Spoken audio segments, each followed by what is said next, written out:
اور اس مہینے کی حقیقی معنوں میں فضیلت کیا ہے کتنے لوگ ایسے ہیں کہ انہیں اس کا علم ہی نہیں ہے۔ میرے بھائیوں، ہم دنیا کی ہر طرح کی خبریں پڑھتے ہیں، سنتے ہیں، سمجھتے ہیں، ان پر تبصرہ کرتے ہیں، لیکن ہم اس دنیا میں جس کام کے لیے بھیجے گئے، اللہ رب العالمین نے فرمایا وَمَا خَلَقْتُ الْجِنَّ وَالْإِنسَ إِلَّا لِيَعْبُدُونَ، کہ میں نے جناتوں اور انسانوں کو صرف اس لیے پیدا کیا ہے تاکہ وہ میری ہی عبادت کریں۔ آج ہم اس دنیا میں جس مقصد کے لیے آئے ہیں اس مقصد کی ہمیں خبر نہیں ہے، وہ مقصد، وہ عبادت کا ایک عظیم مقصد جسے اللہ رب العالمین نے ہمیں دیا ہے، آج ہم اس مقصد سے کس قدر ہم برگشتہ ہو چکے ہیں کہ ہماری وہ عبادتیں جو ماہوں سال کے ذریعے سے جڑی ہوتی ہیں ان عبادتوں کی ہمیں کوئی خبر نہیں ہے۔ برادران اسلام، یہ شعبان کا مہینہ اللہ کے رسول صلی اللہ علیہ وسلم نے فرمایا کہ یہ وہ مہینہ ہے ذاک شہر یغفل الناس عنہ بین رجب و رمضان،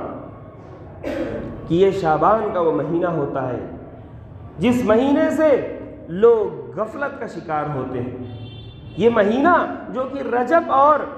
رمضان کے درمیان آتا ہے، تو رمضان میں لوگ خوب بڑی بڑی عبادتیں کر لیتے ہیں، روزے رکھ لیتے ہیں، قیام اللیل کر لیتے ہیں، اور اسی طرح سے قرآن کی خوب زیادہ تلاوتیں بھی کر لیتے ہیں، نیک کام کر کے صدقات و خیرات بھی کر لیتے ہیں،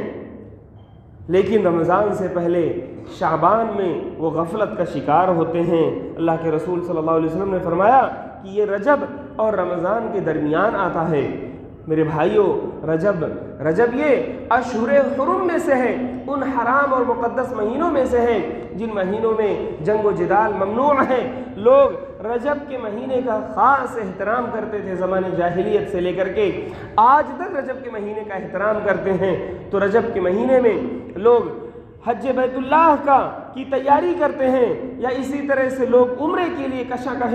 خانہ کعبہ کی طرف چلے جاتے ہیں، لیکن جب بیچ میں شعبان کا مہینہ آتا ہے تو اس میں وہ غفلت کا شکار ہو جاتے ہیں۔ اور آپ جانتے ہیں کہ جب لوگ غفلت کا شکار ہوں تو عین اسی غفلت کے وقت کو استعمال کر کے اس میں عبادتیں کرنا، اس میں اللہ رب العالمین کے لیے روزے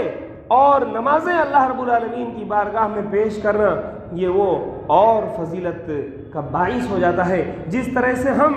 ایسے وقت میں جب نیک اعمال کرتے ہیں، مثال کے طور پہ جب فجر کا وقت ہو، پوری دنیا سوئی ہوتی ہے، تو ہم اللہ رب العالمین کے لیے اٹھ کر کے وضو کرتے ہیں اور نماز پڑھتے ہیں، پوری دنیا خراٹے لے رہی ہوتی ہے، تو اس وقت عبادت کا ثواب بڑھ جاتا ہے۔ اللہ کے رسول صلی اللہ علیہ وسلم نے فرمایا من صلت صلاۃ الصبح فهو فی ذمۃ اللہ، کہ جو شخص صبح کی نماز پڑھ لیتا ہے تو وہ اللہ رب العالمین کے ذمے میں، اللہ رب العالمین کی پروٹیکشن میں آ جاتا ہے۔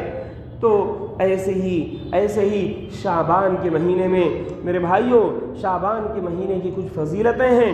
اور ان فضیلتوں کو ہمیں بجا لانا چاہیے۔ تو شعبان کے مہینے کی بہت زیادہ فضیلتیں نہیں ہیں، لیکن میں ایک فضیلت بتاؤں گا، وہ یہ ہے کہ شعبان کے مہینے میں زیادہ سے زیادہ روزوں کا اہتمام کرنا چاہیے۔ آج شعبان کے مہینے کو لوگوں نے تہوار کا مہینہ اور عید کا مہینہ، شب برات کا مہینہ اور نہ جانے کتنی بدعتوں اور خرافات کا مہینہ بنا دیا ہے، لیکن حقیقی معنوں میں شعبان کا مہینہ یہ روزے کے لیے اللہ کے رسول صلی اللہ علیہ وسلم نے اما عائشہ رضی اللہ عنہا کی حدیث میں فرمایا، حضرت عائشہ رضی اللہ عنہا کہتی ہیں کہ اللہ کے رسول صلی اللہ علیہ وسلم کو میں نے جتنا شعبان میں روزہ رکھتے ہوئے دیکھا ہے اتنا کسی اور مہینے میں روزہ رکھتے ہوئے نہیں دیکھا۔ اللہ کے رسول صلی اللہ علیہ وسلم شعبان میں کثرت سے روزہ رکھتے تھے۔ میرے بھائیوں، روزوں کو لے کر کے شعبان میں اس قدر کثرت اللہ کے رسول صلی اللہ علیہ وسلم سے کیوں ثابت ہے؟ یہ اما عائشہ رضی اللہ عنہا کہتی ہیں لم یکن النبی صلی اللہ علیہ وسلم یصوم شہرا اکثر من شعبان فانه كان يصوم شعبان كله۔ اما عائشہ رضی اللہ عنہا بیان فرماتی ہیں کہ اللہ کے رسول صلی اللہ علیہ وسلم کسی بھی مہینے میں اتنا روزہ نہیں رکھتے تھے جتنا روزہ آپ شعبان کے مہینے میں رکھتے تھے، اور کبھی کبھی ایسا ہوتا تھا کہ شعبان کے اکثر حصے کا روزہ آپ صلی اللہ علیہ وسلم رکھ لیا کرتے تھے۔ یہ شعبان کے مہینے میں یہ روزہ رکھنا میرے بھائیوں، اس کا مقصد کیا ہے؟ اس کے پیچھے حکمت کیا ہے؟ اس کے پیچھے حکمت یہ ہے کہ اس کے ذریعے سے آنے والے رمضان مہینے کی تیاری مقصود ہوتی ہے کہ ہم رمضان کے لیے اپنے آپ کو تیار کرتے ہیں۔ اور آپ جانتے ہیں جب کسی بھی عمل کا آپ ریہرسل کر لیں، کسی بھی عمل کی مشق کر لیں تو وہ عمل آپ کے لیے آسان ہو جاتا ہے۔ لہٰذا جب کل کو رمضان ہمارے سامنے آئے تو رمضان کے روزے، رمضان کی عبادتیں وہ ہمارے لیے بھاری نہ پڑیں، وہ ہمارے اوپر گرا نہ گزریں۔ اس لیے ضروری ہے کہ شعبان کے مہینے میں ہی ہم رمضان کی وہ پریکٹس کر لیں، رمضان کے روزوں کا ہم اپنے آپ کو عادی بنا لیں شعبان کے مہینے سے ہی، تاکہ رمضان کے روزے ہمارے اوپر بارے گراں اور مشکل نہ ثابت ہوں۔ اور اسی طرح سے امہات المؤمنین رضی اللہ عنہن سے ثابت ہے کہ وہ اللہ کے رسول صلی اللہ علیہ وسلم کی خواہش کو دیکھتے ہوئے اپنے رمضان میں چھوٹے ہوئے روزوں کی قضا سال بھر چھوڑ کے رکھتی تھیں، لیکن جب شعبان کا مہینہ آتا تھا اللہ کے رسول صلی اللہ علیہ وسلم بھی کثرت سے روزوں میں مشغول ہو جاتے تھے، تو امہات المؤمنین رمضان کے اپنے چھوٹے ہوئے روزوں کی قضا اسی شعبان میں کیا کرتی تھی۔ یہ رمضان کا مہینہ، شعبان کا مہینہ جب یہ آتا تو سلف صالحین سے منقول ہے، سلف صالحین فرماتے ہیں کہ یہ شعبان کا مہینہ، یہ شعبان شہر القرہ ہے، قاریوں کا مہینہ ہے، کیونکہ وہ لوگ جو سال کے مختلف دنوں میں سال کے تقریباً 10 مہینوں تک قرآن پاک چھوڑ کر رکھتے ہیں یا ڈیلی تلاوت تو کرتے ہیں، لیکن وہ دنیا کی اور مشغولیتوں میں پھنسے ہونے کی وجہ سے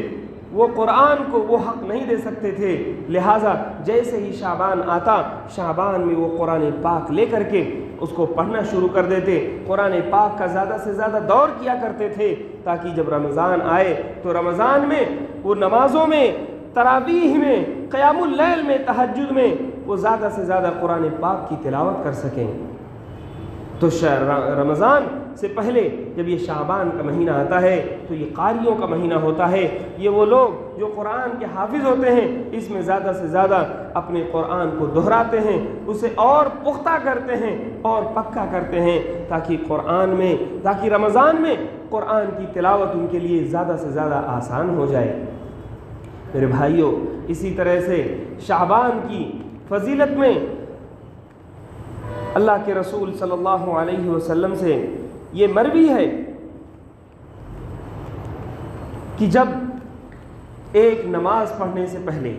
آپ جب ایک فرض نماز پڑھیں تو اس سے پہلے کچھ سنتیں پڑھتے ہیں، تاکہ آپ کی فرض نمازوں کے لیے یہ سنتیں آپ کو شوق دلا سکیں، ان سنتوں کی وجہ سے آپ کا دل نماز کے لیے آمادہ ہو سکے۔ جب ظہر کی نماز ہمیں پڑھنی ہوتی ہے تو ہم اس سے پہلے 4 رکعت سنتیں پڑھتے ہیں، عصر کی نماز پڑھنی ہوتی ہے ہم اس سے پہلے 4 رکعت سنتیں پڑھتے ہیں، فجر کی نماز سے پہلے 2 رکعت سنتیں پڑھتے ہیں۔ یہ سنن قبلیہ جو کہلاتی ہیں پہلی سنتیں، اسی طرح سے شعبان کا مقام رمضان کے لیے سنن قبلیہ جیسا ہے کہ ہم رمضان کی تیاری میں، رمضان کے روزوں کی تیاری میں ہم پہلے جب روزہ رکھتے ہیں تو رمضان کا روزہ ہمارے لیے آسان ہو جاتا ہے، اور اگر رمضان کے روزوں میں کوئی کمی، کوئی نقص رہ جائے تو ان نفلی روزوں سے ہم ان روزوں کی بھرپائی کر لیں۔ تو شعبان میں روزہ رکھنا یہ کوئی معمولی بات نہیں ہے، یہ کوئی عام سی بات نہیں ہے۔ رمضان کی تیاری جہاں ہوتی ہے وہیں شعبان کے مہینے میں ایک انسان جب روزہ رکھتا ہے تو وہ روزہ یہ صرف ایک عمل نہیں ہے، بلکہ روزہ کئی اعمال کا مجموعہ ہے۔ جب ایک انسان دن بھر کھانا پینا چھوڑ کر رکھتا ہے تو دراصل وہ صرف کھانے پینے سے دور نہیں رہتا، وہ گالی گلوچ سے بھی دور رہتا ہے۔ جھوٹ سے بھی دور رہتا ہے، لوگوں کو دھوکہ دہی سے بھی دور رہتا ہے، اسی طرح سے چغل خوری سے بھی دور رہتا ہے، اس کا نفس، اس کی خواہشات ڈاؤن ہوتی ہیں اور وہ نہ جانے کتنی برائیوں سے دور رہتا ہے۔ اسی طرح سے جب ایک شخص روزہ رکھتا ہے تو اس کے اندر کا جو اخلاص ہوتا ہے، اس کے اندر کی جو للہیت ہوتی ہے، وہ اور اونچے لیول پر پہنچ جاتی ہے، کیونکہ وہ اپنے گھر میں اکیلا ہوتا ہے، تنہائی میں ہوتا ہے، لیکن کوئی چیز کھاتا نہیں ہے، کوئی چیز پیتا نہیں ہے، وہ یہ جان رہا ہوتا ہے کہ مجھے میرا رب دیکھ رہا ہے۔ تو ایسی صورت میں میرے بھائیوں، جب آپ شعبان کے اندر ہی روزوں کی پریکٹس کریں گے تو آپ کے اندر کا اخلاص، آپ کے اندر کی للہیت، آپ کے دل کی وہ حالت جو ہوگی اس کا لیول اور بلند ہو جائے گا۔ تو روزہ رکھنا یہ کوئی معمولی عمل نہیں ہے، اس کی وجہ سے آپ کے اندر صدقہ و خیرات کا جذبہ پیدا ہوتا ہے، اور ایک روزہ ایک عمل ہے لیکن اس کے ساتھ کتنے سارے اعمال جڑے ہوئے ہیں۔ آپ روزہ رکھتے ہیں تو آپ کے پاس خالی وقت زیادہ ملتا ہے، آپ اس میں قرآن کی تلاوت کرتے ہیں۔ ایک عمل روزہ جو دراصل کئی اعمال کا ایک پیکج ہے، کئی اعمال کا ایک مجموعہ ہے، اس کے ذریعے سے ہم ایک اپنے آپ کو رمضان المبارک کے لیے تیار کرتے ہیں۔ میرے بھائیوں، تو ضرورت اس بات کی ہے کہ ہم شعبان کے اس مہینے کی مقصدیت کو سمجھیں اور ہم زیادہ سے زیادہ اپنے آپ کو روزوں کا عادی بنائیں، اور شعبان میں روزہ پورے مہینے کا روزہ رکھنا یہ جائز نہیں۔ شعبان کے اکثر ایام کا آپ روزہ رکھیں لیکن پورے مہینے کا روزہ رکھنا یہ جائز نہیں ہے، کیونکہ پورے مہینے کے روزے سے پھر رمضان سے مشابہت ہو جائے گی، اور اللہ کے رسول صلی اللہ علیہ وسلم نے فرمایا لا يتقدمن احد رمضان بیوم او بیومین او کما قال علیہ الصلاۃ والسلام، کہ اللہ کے رسول صلی اللہ علیہ وسلم نے فرمایا کہ تم میں سے کوئی بھی شخص ہرگز رمضان سے ایک دن یا 2 دن پہلے روزے نہ رکھے، تو رمضان آنے سے 2 دن پہلے ہمیں اپنے روزے چھوڑ دینا چاہیے۔ اگر کوئی شخص شعبان میں روزے کا عزم کرتا ہے روزہ رکھنے کا تو اسے چاہیے کہ وہ شعبان کے آخری حصے میں روزہ رکھنا چھوڑ دے، تاکہ جب رمضان کا مہینہ شروع ہو تو رمضان کے لیے پھر وہ رمضان کے مہینے میں نئے سرے سے روزے رکھے۔ میرے بھائیوں، آج ہم دیکھتے ہیں کہ اس شعبان کے اس مہینے کو لوگوں نے کس قدر بدعات و خرافات کا مہینہ بنا لیا ہے۔ وہ مہینہ جو روزوں کی کثرت کی وجہ سے مشہور تھا، آج اسی مہینے کو لوگوں نے بدعات و خرافات کا مہینہ بنا لیا ہے، عید اور تہوار کا مہینہ بنا لیا ہے، اور اس مہینے میں ایسی عیدیں ایجاد کر لی ہیں لوگوں نے کہ اللہ اکبر، اگر دیکھا جائے تو عید الفطر اور عید الاضحیٰ کی جو مسلمانوں کی حقیقی 2 عیدیں ہوا کرتی تھیں، اتنا جوش و خروش انہیں عید الفطر اور عید الاضحیٰ میں نہیں نظر آتا جتنا جوش و خروش انہیں شعبان کی وہ 15ویں شعبان کو منانے والی عید میں ہوتا ہے، جسے انہوں نے نہ جانے کون سا نام دے رکھا ہے، شب برات۔ شب برات یہ لفظ ہی عربی نہیں ہے، یہ لفظ شب جو فارسی سے آیا اور برات جو براءت سے ہے، کسی سے براءت کا اظہار کرنا۔ یہ کون سی عید ہے میرے بھائیوں جو اس غیر اسلامی نام کے ساتھ ہم شعبان کے اندر مناتے ہیں؟ یہ آج ہم نے شعبان کے مہینے کو 15ویں شعبان کے اندر ایسے اعمال کیے جاتے ہیں جن کا صحیح حدیثوں سے کوئی ثبوت نہیں ملتا۔ ایسی نماز پڑھی جاتی ہے جس میں 100 رکعت نماز پڑھتے ہیں، ہر رکعت میں 10 بار قل اللہ احد کی تلاوت کرتے ہیں۔ اس نماز کو صلاۃ الالفیہ کہتے ہیں، ہزاری نماز کہتے ہیں۔ اس کا کسی بھی صحیح حدیث میں کوئی ثبوت نہیں ملتا، بلکہ وہ علماء کرام، وہ محدثین جنہوں نے موضوع اور من گڑت حدیثوں پر کتابیں لکھی ہیں، انہوں نے لکھا ہے کہ الفیہ والی نماز یا ہزاری نماز یہ جو ہے یہ موضوع اور من گڑت روایت سے ثابت ہے۔ اللہ کے رسول صلی اللہ علیہ وسلم نے فرما دیا ہے کہ من عمل عملا لیس علیہ امرنا فہو رد، کہ جس شخص نے کوئی ایسا عمل کیا جس پر ہمارا حکم نہیں تھا تو وہ عمل مردود ہے، وہ عمل بیکار ہے۔ اسی طرح سے 15ویں شعبان کو لوگ قبرستانوں کی خاص زیارت کرتے ہیں، اور ایسا عقیدہ ان کے اندر گھر کر گیا ہے جو عقیدہ کبھی مسلمانوں کا تھا ہی نہیں، بلکہ وہ غیروں کا ایسا ہندوانہ عقیدہ انہوں نے اپنا لیا ہے۔ لوگوں کا یہ خیال ہوتا ہے کہ 15ویں شعبان کی رات کو مردوں کی روحیں وہ ان کے گھروں پہ آتی ہیں، نعوذ باللہ من ذالک۔ اسلام کا ایک عقیدہ جو شاید غیر مسلم بھی اچھے سے جانتے ہیں کہ ان کے یہاں روحوں کا، آتماؤں کا آنے کا کوئی تصور نہیں ہے۔ جب ایک روح اس دنیا سے چلی جاتی ہے تو وہ تو اعلیٰ علیین میں چلی جاتی ہے یا پھر سجین میں چلی جاتی ہے، اس کے دوبارہ واپس آنے کا کوئی تصور ہی نہیں ہے مسلمانوں کے عقیدے میں۔ اللہ رب العالمین نے فرمایا وَمِن وَرَائِهِمْ بَرْزَخٌ إِلَى يَوْمِ يُبْعَثُونَ، کہ یہ لوگ جو مر کے چلے جاتے ہیں ان کے پیچھے ایک حاجز ہے، ایک برزخ ہے، ایک ایسی اوٹ ہے، ایک ایسی دنیا ہے جس دنیا کا اس دنیا سے کوئی تعلق نہیں ہے۔ لہٰذا مسلمانوں کی روحوں کا اس دنیا میں آنے کا کوئی تصور ہی نہیں ہے، اور اس تصور کے ساتھ ہم شعبان کی 15ویں تاریخ کو ایسے عقیدے اور ایسے عمل کے ساتھ ہم عید مناتے ہیں، چراغاں کرتے ہیں، پٹاخے چھوڑتے ہیں، اور نہ جانے کتنے منکر اور غلط اعمال کرتے ہیں، جس کی وجہ سے ہماری مسلمانوں کی پیشانیاں شرمسار ہوتی ہیں اور مسلمانوں کی ایک غلط شبیہ لوگوں کے سامنے بنتی ہے۔ اللہ رب العالمین سے دعا ہے کہ رب العالمین